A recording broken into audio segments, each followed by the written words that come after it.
नमस्कार दोस्तों, अरविंदम क्लासेज में आप सभी का स्वागत है। दोस्तों आज हम पढ़ने वाले हैं उपचयन एवं अपचयन। दोस्तों यह टॉपिक कक्षा 10 के विद्यार्थियों और जो थर्ड ग्रेड टीचर की तैयारी कर रहे हैं उनके लिए बहुत ही महत्वपूर्ण है, क्योंकि जो अभी रीट मेंस का जो सिलेबस आया उसमें ये टॉपिक भी उपचयन एवं अपचयन दे रखा है। तो दोस्तों आज हम इसको अच्छी तरह समझेंगे। यदि आपने इससे पहले वाले वीडियो विस्थापन अभिक्रिया, वियोजन अभिक्रिया और द्विविस्थापन अभिक्रिया नहीं पढ़ी है तो वो वीडियो इसमें देख लीजिए प्लेलिस्ट में। दोस्तों चलिए शुरू करते हैं। सबसे पहले उपचयन एवं अपचयन। दोस्तों वीडियो को अंत तक देखना, तभी आपका वीडियो समझ में आएगा। यदि आप मेरे चैनल पर नए हैं तो चैनल को सब्सक्राइब जरूर करना। दोस्तों चलिए उपचयन एवं अपचयन। सबसे पहले मैं आपको बिल्कुल शॉर्ट रूप में बताता हूँ कि उपचयन एवं अपचयन क्या है। अपचयन, ठीक है दोस्तों। देखिए जो उपचयन है इसको हम इंग्लिश में कहते हैं ऑक्सीडेशन। ऑक्सीडेशन या इसे हम ऑक्सीकरण भी कहते हैं दोस्तों। ऑक्सीकरण भी इसको हम कहते हैं। इसको इंग्लिश में हम कहते हैं रिडक्शन। क्या कहते हैं? रिडक्शन। देखिए दोस्तों यहाँ उपचयन में जो इसको अंग्रेजी में कहते हैं ऑक्सीडेशन। क्या कहते हैं? ऑक्सीडेशन। और यहाँ फर्स्ट में क्या आ रहा? ओ आ रहा। क्या आ रहा? ओ। अर्थात ओ मीन्स ऑक्सीजन। अर्थात जो उपचयन है उसमें ऑक्सीजन का योग होगा, ऑक्सीजन की वृद्धि होगी दोस्तों। तो हमारा जो पहला पॉइंट क्या हो गया, इसमें O2 अर्थात ऑक्सीजन का की वृद्धि होगी।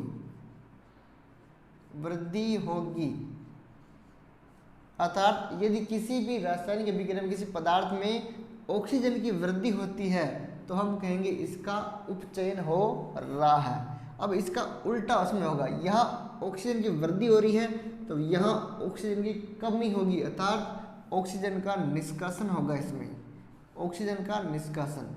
अगर किसी पदार्थ में से ऑक्सीजन का निष्कासन हो रहा है तो हम कहेंगे इसका अपचयन हो रहा है।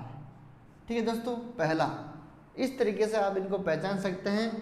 ऑक्सीजन की वृद्धि हो रही है तो इसका मतलब उपचयन हो रहा है, और ऑक्सीजन का निष्कासन हो रहा है इसका मतलब अपचयन हो रहा है। याद कैसे रखना? इंग्लिश में इसको कहते हैं ऑक्सीडेशन अर्थात ओ। ओ मीन्स ऑक्सीजन। ठीक है। दूसरी इसकी कंडीशन है, इसमें क्या होता है दोस्तों, हाइड्रोजन का निष्कासन होगा। हाइड्रोजन का निष्कासन अर्थात जो उपचयन है इसमें से हाइड्रोजन बाहर निकलता है, हाइड्रोजन की कमी इसमें होती है दोस्तों। इसका उल्टा इसमें करना है। इसमें क्या होगा? हाइड्रोजन की वृद्धि होती है। इसमें हाइड्रोजन की वृद्धि होती है।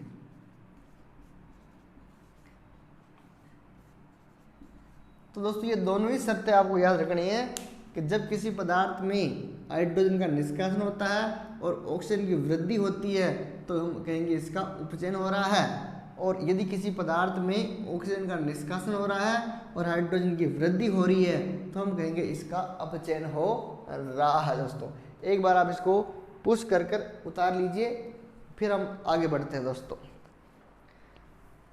अब हम इनको एक एक करके पढ़ेंगे। सबसे पहले हम पढ़ने वाले हैं उपचयन। दोस्तों वीडियो को अंत तक देखना, आपकी बिल्कुल अच्छी तरह समझ में आ जाएगा। मैं एग्जाम्पल से समझाऊंगा इसको अच्छी तरह। उपचयन। उपचयन इसके लिए हम एक प्रयोग करते हैं। हमने लिया कॉपर चूर्ण, फिर उसको हमने किया गर्म। कॉपर चूर्ण लिया, कॉपर चूर्ण लिया और उसको हमने किया गर्म, अर्थात उसका हमने क्या किया? दहन किया। क्या किया? दहन। और किसी भी चीज, किसी भी पदार्थ का दहन करने के लिए क्या चाहिए? ऑक्सीजन। ऑक्सीजन के बिना किसी का दहन संभव नहीं है। और हमको मिली क्या? काली परत। एक काली परत हमारे को प्राप्त हुई जब हमने कॉपर के चूर्ण को गर्म किया। दोस्तों इसकी अभिक्रिया देखते हैं। कॉपर का चूर्ण अर्थात 2Cu, क्या 2Cu प्लस गर्म किया अर्थात उसका दहन किया। दहन करने के लिए क्या चाहिए? ऑक्सीजन। अर्थात यहाँ जो कॉपर की अभिक्रिया किससे हो रही है? ऑक्सीजन से हो रही है, O2 से। तो ये अभिक्रिया होती है तो हमको 2CuO अर्थात हमको क्या मिलता है? Copper oxide. क्या मिलता है? कॉपर ऑक्साइड की काली परत। जो काली परत थी वो किसकी थी, कॉपर ऑक्साइड की थी दोस्तों। दोस्तों आप देखिए इस अभिक्रिया में क्या हो रहा है, पहले कॉपर चूर्ण था, फिर इसके साथ में ऑक्सीजन का योग हुआ और क्या बन गया, कॉपर ऑक्साइड। अर्थात यहाँ कॉपर में क्या हो रही है, ऑक्सीजन की वृद्धि हो रही है। क्या हो रही है, वृद्धि। और जब हमने पढ़ा था कि ऑक्सीजन की वृद्धि होती है तो इसका क्या हो रहा, उपचयन हो रहा है। क्या हो रहा है दोस्तों, उपचयन। चूंकि यहाँ कॉपर में ऑक्सीजन की वृद्धि हो रही है, क्या हो रही है, ऑक्सीजन की वृद्धि हो रही है, अतः कॉपर का उपचयन हुआ है। क्या हुआ है, उपचयन। हम कह सकते हैं कि यहाँ कॉपर में ऑक्सीजन की वृद्धि हुई है, अतः कॉपर का उपचयन हुआ है। परिभाषा क्या बनेगी, जब किसी रासायनिक अभिक्रिया में किसी पदार्थ में ऑक्सीजन की वृद्धि होती है तो इसे हम कहते हैं उपचयन। क्या कहते हैं, उपचयन। जब किसी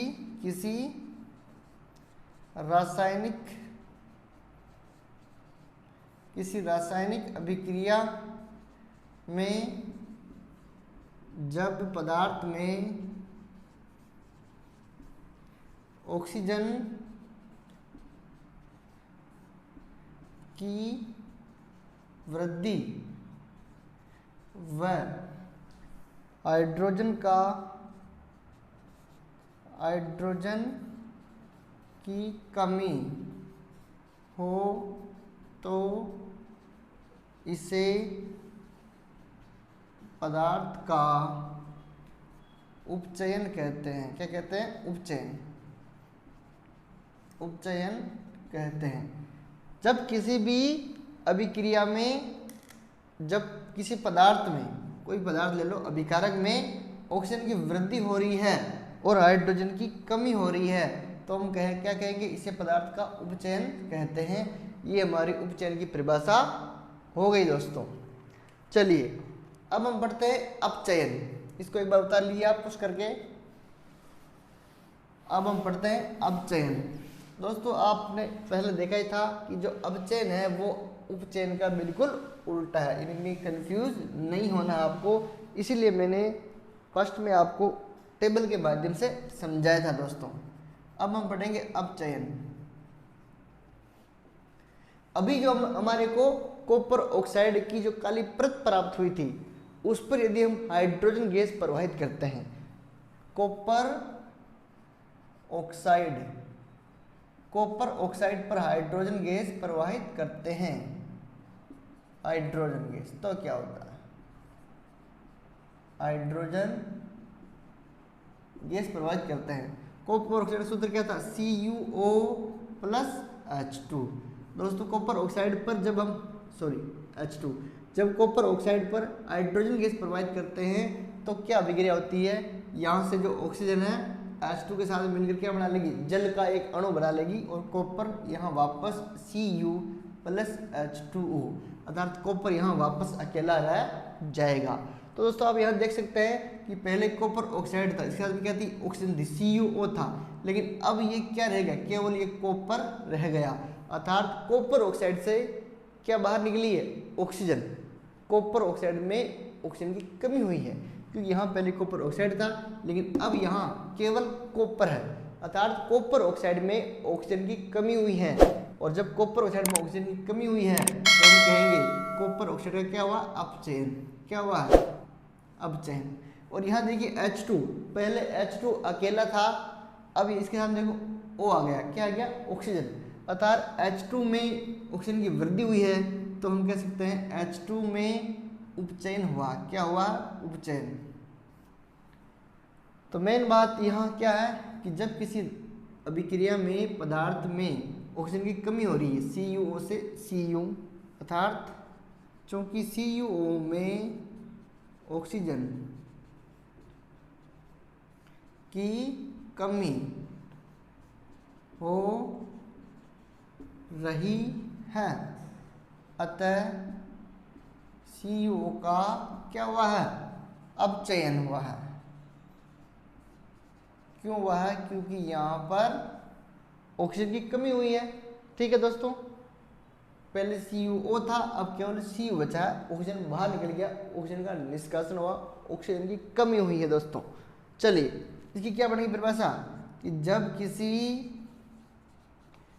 रासायनिक अभिक्रिया में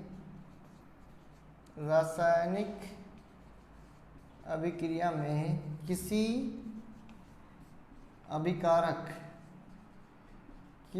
अभिकारक में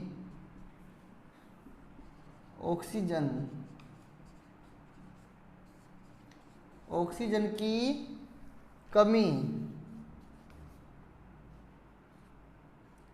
व हाइड्रोजन की वृद्धि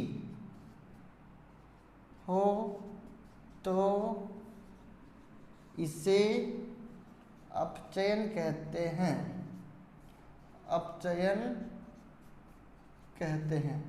अर्थात जब किसी रासायनिक अभिक्रिया में किसी अभिकारक में ऑक्सीजन की तो क्या हो कमी और हाइड्रोजन की क्या हो वृद्धि, उसका उल्टा है। उसमें क्या था, उपचयन में ऑक्सीजन की वृद्धि था और हाइड्रोजन में कमी था, लेकिन यहाँ उसका उल्टा करना है कि जब किसी विकारक में ऑक्सीजन की कमी हो रही हो और हाइड्रोजन की वृद्धि हो रही हो तो हम उसे क्या कहेंगे, अपचयन। क्या कहेंगे, अपचयन। यहाँ देखिए CuO अकेला था, सॉरी इस साथ में क्या था, ऑक्सीजन था। अब यहाँ Cu अकेला है, अर्थात CuO से ऑक्सीजन बाहर निकली है, CuO में ऑक्सीजन की कमी हुई है, तो हम कहेंगे इसका अपचयन हुआ है। यहाँ H2 में ऑक्सीजन की वृद्धि हुई है तो हम कहेंगे H2 का उपचयन हुआ है। दोस्तों एक बार आप इसको पुश करके उतार लीजिए अपने नोट्स में। चलिए दोस्तों, अब यहाँ पर दो शब्द और आते हैं हमारे पास। एक तो होता है इसमें अपचायक और एक होता है उपचायक।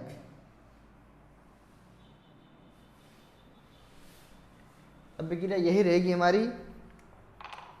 पहला शब्द हमारा है अपचायक, इसको एक और नाम दे सकते हैं अपचयित पदार्थ। ठीक है, यहां देखिए दोस्तों, CuO कॉपर ऑक्साइड में ऑक्सीजन की क्या हुई है, कमी हुई है। क्या हुई है, कमी, अर्थात यह क्या हुआ, अपचयन हुआ है, अपचयन हुआ है। और H2 में ऑक्सीजन की वृद्धि हुई है, अर्थात H2 का क्या हुआ, उपचयन हुआ। क्या हुआ है, उपचयन। अब यहाँ पर अपचायक या अपचयित पदार्थ कौन है, और दूसरा शब्द उपचायक या उपचयित पदार्थ। थोड़ा सा इसमें चेंज किया है नाम में, बाकी कुछ नहीं है।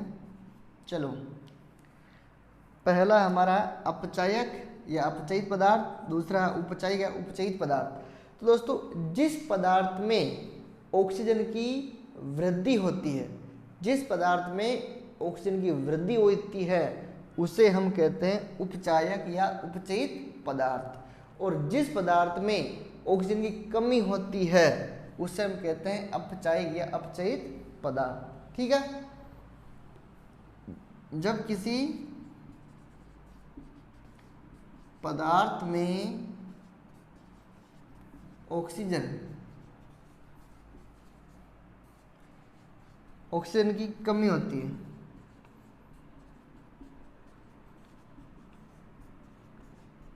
उसे क्या कहते हैं, अपचायक या अपचयित पदार्थ कहते हैं। जब किसी पदार्थ में ऑक्सीजन की कमी होती है, ऑक्सीजन की कमी होती है तो उस पदार्थ को हम क्या कहते हैं, अपचायक कहते हैं। क्या कहते हैं, अपचायक या अपचयित पदार्थ। यहाँ देखिए CuO कॉपर ऑक्साइड है, इसमें ऑक्सीजन की कमी हुई है और केवल क्या बच गया, Cu। अर्थात हमारा जो Cu है, CuO, ये क्या है दोस्तों, ये हमारा अपचायक है। क्या है, अपचायक है। क्यों है, क्योंकि इसमें ऑक्सीजन की कमी हुई है और जिस पदार्थ में ऑक्सीजन की कमी होती है उसे हम अपचायक या अपचयित पदार्थ कहते हैं। अब इसका उल्टा, जब किसी पदार्थ में ऑक्सीजन की वृद्धि होती है, जब किसी पदार्थ में ऑक्सीजन की वृद्धि होती है उसे उपचायक कहते हैं। क्या कहते हैं? उपचायक।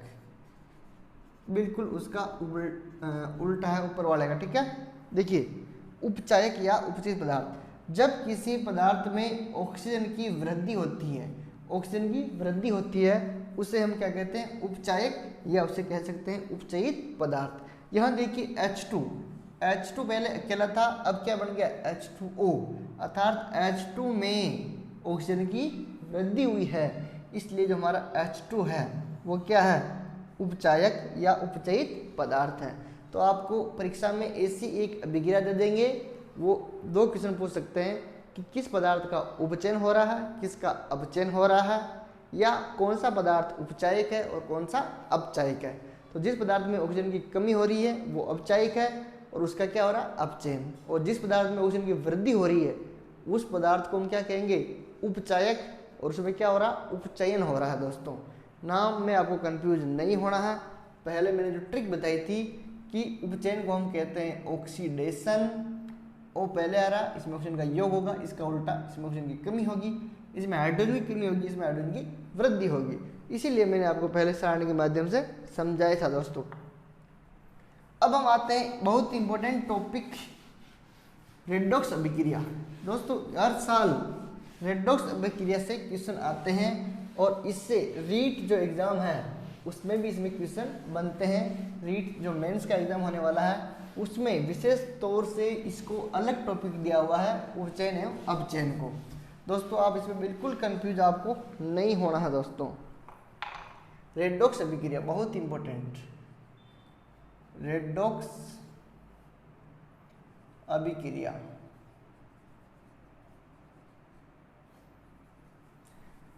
रेडॉक्स अभिक्रिया किसे कहते हैं? दोस्तों, जब किसी रासायनिक अभिक्रिया में एक पदार्थ का तो हो रहा है उपचयन और एक का हो रहा अपचयन, अर्थात जब उपचयन और अपचयन दोनों साथ साथ होते हैं तो उसे हम क्या कहते हैं? रेडॉक्स अभिक्रिया। देखिए उदाहरण देखिए,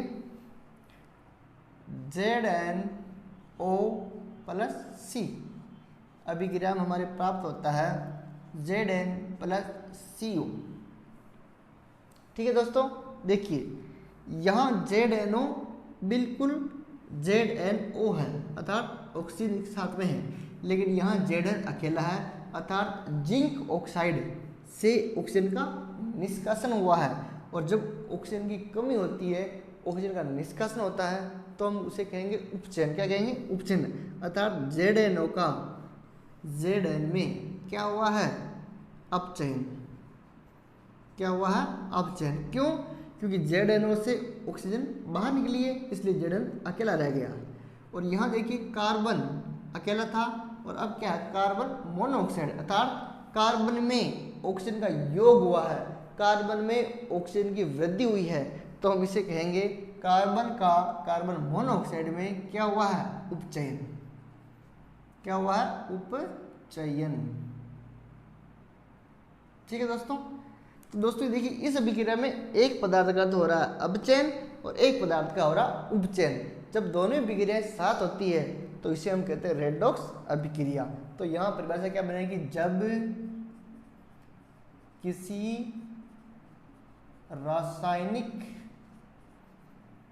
किसी रासायनिक अभिक्रिया में एक अभिकारक या एक पदार्थ का उपचयन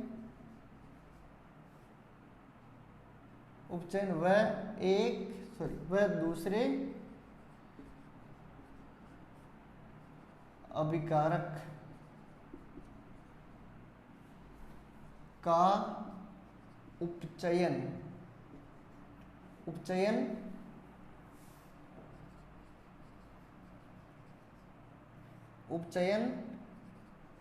हो तो इसे रेडॉक्स अभिक्रिया कहते हैं।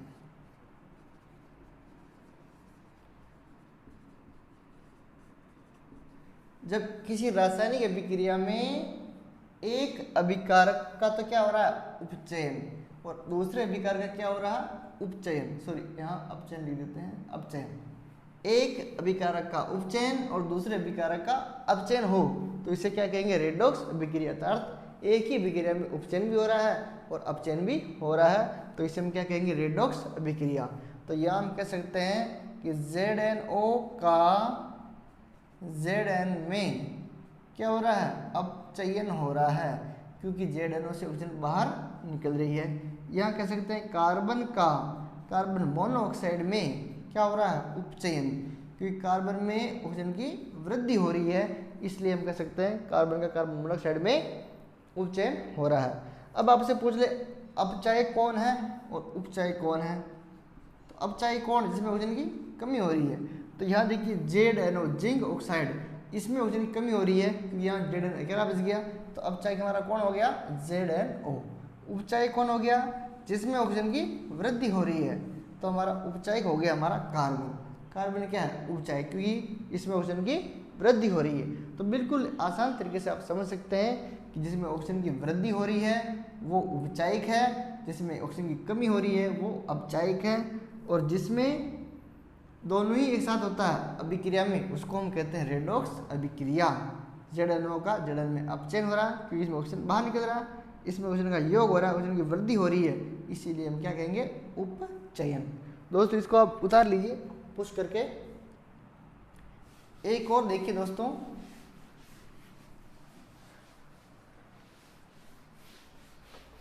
एक और इसका उदाहरण देखिए रेडॉक्स अभिक्रिया का।